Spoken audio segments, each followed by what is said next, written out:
அடியே, என் சொந்தக்கார பையன் ஒருத்தன் வருவான், படிப்புல கொஞ்சம் வீக்கு, சொல்லி கொடு. சரியா, நான் பாத்துக்கிறேன். அக்கா வாடா வாடா, உனக்கு தான் வெயிட் பண்ணிட்டு இருக்கேன்.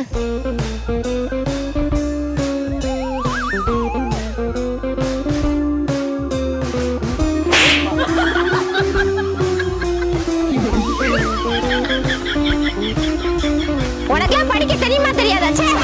என்னப்பா முட்டை வாங்கிட்டியா? இவனுக்கு படிப்பே வரலையா, முட்டை தான் வாங்குவான். என்னடி உளர்ற? இவன் கோழி முட்டைலடி வாங்க வந்திருக்கான்.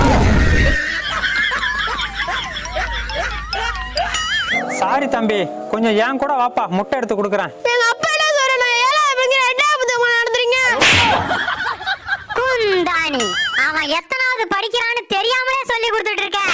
சரி, ஃபீல் பண்ணாதப்பா, அடுத்த வருஷம் யூஸ் ஆகும். எல்லாத்தையும் தப்பு தப்பா சொல்லி கொடுக்குறாங்க. அக்கா